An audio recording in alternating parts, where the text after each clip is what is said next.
د سمټ مور او پلار د نور محمد ترکي یوه ډېره له درده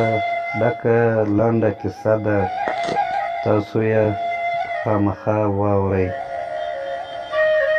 سمټ لکه اکثره نور کوچنیان په یوه خورا خواره او پریشانه کورنۍ کې زوږ کړی دی. پلار یې بزګري کوله او سره له دې چې په لاس او پښو کې یې د چاودو چړاخونه وو او په کال کې یې 10 میاشتې کاملا مصروف، بیا هم د خپلې ماینې او یوه 2 کمکیانو ته سپېره ډوډۍ نه سوای ورکولی. تل به یې پوروړي وو او همیشه به د سودخورو ډله د ده د خونې له مخه چې انکړې هم نه درلود ناسته وه. د سمټ مور هم قراره ناسته نه وه او په کار او زحمت ایستلو کې تر خپل مېړه هېڅ وروسته نه پاتې کېده. مثلاً د لو په موسم کې یې وږي ټولول او د غنم دانې لکه د هوا مرغۍ غوندې اخیستلې. د سمټ مور مجبوره وه چې د لو په موسم کې خپل پتي پورې هلک سمټ هم وټ ته له ځانه سره یوسي، ځکه چې ده ته باید هر 2-3 ساعته وروسته تی ورکړي. مځکه او اسمان به له ګرمۍ څخه ایشېدل او د تودوخې تاخون به هر ژوندی ساری خورا متاثره کاوه. په همدې تاخون همدې تودوخې کې د سمټ مور به لګیا وه، وږي به یې ټولول. د دې پښې طبعاً لوڅې وې او د دې لپاره چې خپلې پښې د وډ له ازغیو څخه تر یوه حده وژغوري نو یو څه واښه او یا ناړۍ به یې پر پښو وپیچلې او بیا به یې په خورا حرارت او تاوده زړه په وږو ټولولو پیل وکړ. سمټ ته یې په یوه وچه واله کې د ناړیو کوچنۍ ځاله جوړه کړې وه او په هغه کې به یې بېداوه. په دغه ځاله کې د سمټ له څنګه د اوبو کوچنۍ کوزه هم پرته ده. کوم وخت چې سمټ وژاړي او یا یې مور حسب عادت د پام کولو لپاره د ده ځالې ته رانږدې او دی ویښ پیدا کړي نو ده ته یې تی ورکوي. خو له بده مرغه ګرمي دومره ډېره ده چې د دې مور مخ په ډېر سوروالي کې تور اوښتی دی او نه یوازې د بدن ټوله وینه یې په جوش راغلې ده بلکې د دې پی هم ایښي او د مور په تیو کې شیدې داسې دي لکه د ایشېدلو اوبو غوندې. شاوخوا هېڅ ونه هم نسته چې د سمټ مور هلته یوه ګړۍ کښېني او خپلې شیدې د سمټ لپاره یخې کړي. بله چاره نسته، د کوزې څخه یو څه اوبه پر خپلو تیو واچوي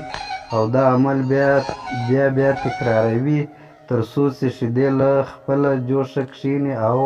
هغه بیا سمټ ته ورکړي. ځکه چې شیدې هم تودې دي او د سمټ ځاله هم دومره سړه نه وي نو څرنګه چې تی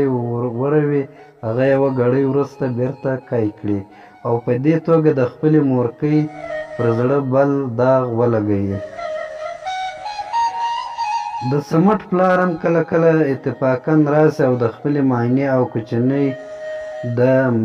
د حال ته وګوري او ځینې وختونه یې د دې منظرې په اثر زړه له واکه ووځي او د اوښکو سیل یې له سترګو څخه روان سي، خو دستي مخ واړوي او کوښښ کوي چې معاینه یې دا وضاحت ونه ویني. که یې معاینه کومه خبره ورسره وکړي دی د هغه ځواب نه ورکوي ځکه چې ستونی یې له ډېر تاثیر نه نیول سوی دی او پوهېږي چې که یې محضې خوله سره پورته کړه کریږې به یې تر اسمانه وخیژي. فقط یو شی چې دی تابع کوي او له کریږو څخه یې منع کوي هغه دا دی چې دی له ځانه سره وایي چې زه یوازې نه یم په دې وډ کې، یوازې زما معاینه او کوچنی زوی دا وضعیت نه لري بلکې دا وډ او نور شاوخوا وډونه له دې ډول مندو او ماشومانو څخه ډک دی او د ټولو همدغسې حال دی. کله کله خو یې دا متل چې د جهان غم نه غم دی رویه خورا ورپر ځای کړي او یو ډول سرور او اطمینان په ځان کې احساس کړي. خو البته دا سرور حال ډېر دوام نه کوي، ژر بیرته د خپلې معاینې او زوی وضعیت ته وګوري او بیا د تاثیر پیټی پرې واړوي. کله کله بیا د سختو او خواریو دومره په عذاب کړي چې معاینې ته به یې ویل چې ما او ته د دې کوچنیانو په راوړلو او بیا لویولو کې لویه ګناه کوو، ځکه چې که ما او تا غوندې خلک هر څومره ډېرېږي هغومره د نورو خلکو د تکلیف او عذاب موجب ګرځي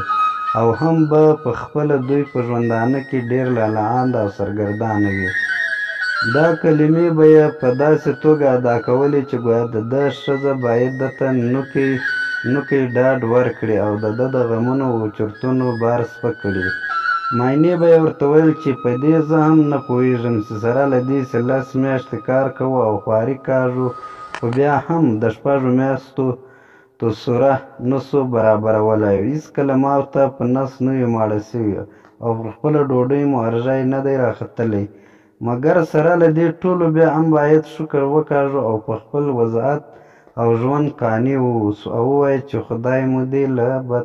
له نورو بدبترو څخه وژغوري. داسې حال دې نه راځي چې دا اوسنی حال مو په هېرېږي. قوي امید دی چې دا کوچنیان رالوی سي او دوی وکړلی سي چې خپل غمونه او د خواریو اسبابونه له منځ څخه ورک کړي او د ځان لپاره د نوې دنیا جوړه کړي او هم موږ ته په خپل آخري عمر کې د یو مستره او نسبتاً ارام ژوند موجب سي. مېړه یې تندی تریو کړی او ورته ویې ویل تر دې به نو لوی غم کوم وي او له دې نه بدتر حال څرنګه وي.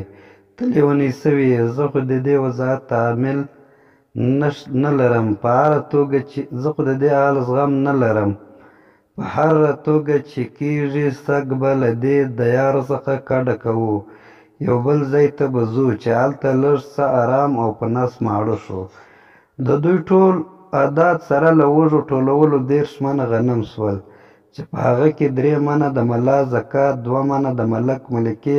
او 3 منه هم په نورو متفرقو بسپنو کې ځینې ولاړل.